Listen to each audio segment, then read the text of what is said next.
Hello, नमस्ते, सत श्री अकाल, अस्सलाम वालेकुम। कन्हैया कुमार ने मुस्लिम समर्थकों से क्या अपील किया, थोड़ा सा आइए सुनिए और देखिए। और जब बाबरी मस्जिद गिरा, मुंबई के अंदर बड़े दंगे हुए, धारावी में बड़ा दंगा हुआ, बम ब्लास्ट हुए। कल तक जो लोग आपस में एक साथ रह रहे थे, उनके बीच में अचानक से जो है एक दूरी बढ़ी, एक टकराव बढ़ा, एक विभाजन हुआ उनके भीतर। और जितने बम ब्लास्ट हुए उसके बाद हर बम ब्लास्ट में कोई ना कोई मुसलमान गिरफ्तार किया गया। एक सवाल बस कोई जब आपको कहे तो आप पलट करके ज़रूर पूछिएगा कि बाबरी मस्जिद गिरने से पहले भी इस देश में ब्लास्ट हुए थे, क्या उसमें कोई मुसलमान था?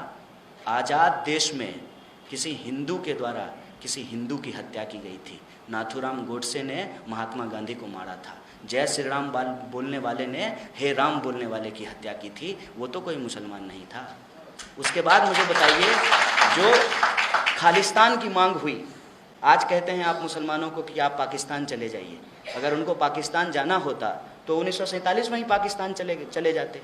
मौलाना अबुल कलाम आज़ाद जो देश के पहले शिक्षा मंत्री हैं, ये लोगों को याद नहीं है, देश के पहले शिक्षा मंत्री हैं। 1857 के विद्रोह में पीर अली को भी फांसी दी गई थी, वो भी एक मुसलमान थे।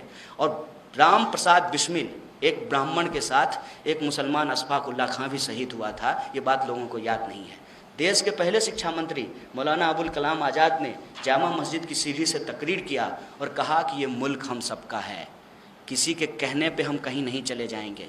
इस मुल्क की मिट्टी में हमारा भी खून पसीना है, हमारा इतिहास यहाँ से जुड़ा हुआ है। हम सारे के सारे लोग अरब से चल कर के यहाँ नहीं आए हैं, हम यहीं पे पले हैं, बढ़े हैं।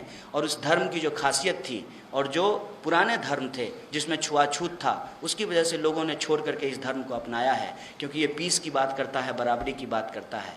मस्जिद में जो है ऊंच नीच नहीं होता है। इस आधार पे हम इस धर्म को अपनाए हैं, इसको छोड़ करके हम नहीं जाएंगे। और तब इस देश के मुसलमानों ने इस देश में ही रहने का फैसला लिया था। इतिहास आपको मैं याद दिला रहा हूँ कि इस देश के भीतर जब बंटवारा हो रहा था, एक तरफ हिंदू महासभा के सावरकर कह रहे थे कि देश को 2 हिस्से में बांट देना चाहिए, और दूसरी तरफ मुस्लिम लीग के मोहम्मद अली जिन्ना साहब कह रहे थे कि देश को 2 हिस्से में बांट देना चाहिए। और दोनों को अपने अपने धर्म से कोई लेना देना नहीं था, दोनों अपनी अपनी राजनीति कर रहे थे, अपनी अपनी राजनीति की दुकान चला रहे थे। और अगर ऐसा होता कि उस वक्त के मुसलमान मुस्लिम लीग का समर्थन किए होते तो मुसलमान बहुल इलाकों में मुस्लिम लीग जीत जाती, कांग्रेस हार जाती। हुआ उल्टा था, कांग्रेस जीत गई थी और मुस्लिम लीग हार गया था। उसके बाद ही मुस्लिम लीग को डायरेक्ट एक्शन का प्रोग्राम लेना पड़ा था, और डायरेक्ट एक्शन का प्रोग्राम लेने के चलते यह बात बिल्कुल साफ हो गई कि अब इस देश के भीतर एक ऐसा कम्युनलिज्म हो गया है जिसमें हिंदू कम्युनलिज्म भी है और मुस्लिम कम्युनलिज्म भी है, कि ये दोनों मुल्क एक साथ अब नहीं रह सकता है।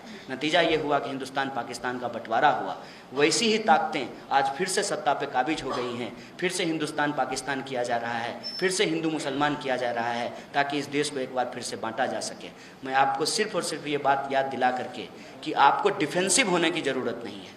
आप संविधान को पकड़िए, उसके मूल्यों को पकड़िए, उससे ज़्यादा रक्षा करने वाला आपका कुछ नहीं हो सकता है। उसमें जो अधिकार की बात की गई है उसको आपको पकड़ना चाहिए। और कोई अगर ये कहे कि आपको कुरान को मानना है कि संविधान को मानना है, तो आप साफ साफ कहिए कि हम कुरान भी मानेंगे और संविधान भी मानेंगे, क्योंकि हमारा संविधान हमको कुरान को मानने की इजाज़त देता है। यही हमारे संविधान की खासियत है। इस तरीके की बात जो बोली जा रही है उस पर आपको डिफेंसिव होने की ज़रूरत नहीं है। और आप बताइए कि इस देश में 2 प्रधानमंत्री की हत्या हुई, किसी मुसलमान ने उनकी हत्या की? इस देश में गांधी की हत्या हुई, क्या किसी मुसलमान ने उनकी हत्या की? और आप कहते हैं कि मुसलमान के होने से जो है हमारा हक अधिकार छीना जा रहा है। तो उनको बताइए कि इस देश के भीतर मौलाना अबुल कलाम से जो है वो पहले शिक्षा मंत्री बने थे, उसके बाद कितने शिक्षा मंत्री मुसलमान बने हैं ये मुझे बता दीजिए। कितने एसपी और डीएम मुसलमान बने हैं ये मुझे बता दीजिए। कितने जो है बड़े ऑफिसर जो है मुसलमान बने हैं ये मुझे बता दीजिए। मुसलमान तो वो काम कर रहा है जो काम आप नहीं करना चाहते हैं। मुसलमान पंचर लगा रहा है, अंडा बेच रहा है, काश्तकारी का काम कर रहा है, छोटे मोटे रोजगार कर रहा है, उद्योग धंधे कर रहा है, और अपना पेट पालने के लिए मुल्क को छोड़ करके दूसरे मुल्क में जाकर के नौकरी कर रहा है, गल्फ में जाकर के नौकरी कर रहा है। और आप कह रहे हैं कि मुसलमानों की वजह से हिंदुओं की हालत ख़राब हो गई है। ये एक गलत बात है, और इस गलत बात पे आपको डिफेंसिव होने की ज़रूरत नहीं है, आपको ऑफेंसिव होना चाहिए। बस एक बात दिमाग में रखना चाहिए कि कोई भी कौम का रहबर बन कर के आए और ये कहे कि हम धर्म बचाएंगे, तो उनको भी आप बराबर जवाब दीजिए और कहिए कि हमारे अल्लाह के पास बहुत ताकत है, अल्लाह ताला हमारी रक्षा करेंगे। हमको धर्म बचाने वाला नहीं चाहिए, हमको वो चाहिए जो हमारे लिए तालीम की बात कर सके, हमारे लिए रोज़गार की बात कर सके, हमारे लिए स्वास्थ्य सुविधाओं की बात कर सके, हमारे जो उद्योग धंधे हैं उसको बचाने की बात कर सके। हमको ऐसे नुमाइंदों की ज़रूरत है। अल्लाह हमारी रक्षा कर लेंगे, इसलिए हमको इस्लाम बचाने वाले की ज़रूरत है। ये बात दोनों तरह के लोगों को आपको साफ साफ जवाब देना पड़ेगा। तभी इस देश के भीतर जो अदराइजेशन का प्लान चल रहा है, जो मुसलमानों का घेटवाइजेशन का प्लान चल रहा है, उसको हम काउंटर कर सकते हैं और हम कह सकते हैं कि संविधान ने हमको बराबरी का हक दिया है।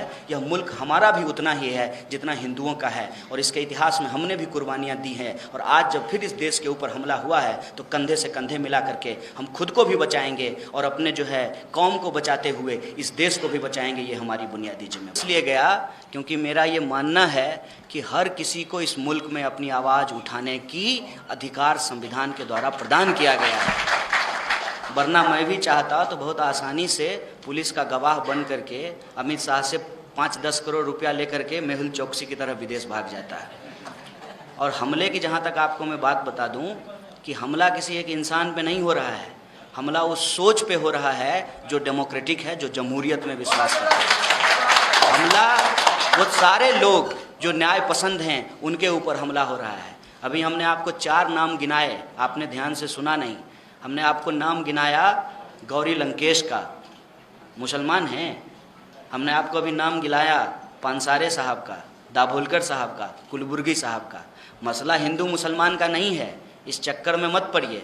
मसला ये है कि आज जो भी सच के साथ खड़ा होगा, चाहे हिंदू हो या मुसलमान हो, उसको बराबर अत्याचार झेलना पड़ सकता है। इसका मसला है, और ये बात जान लीजिए।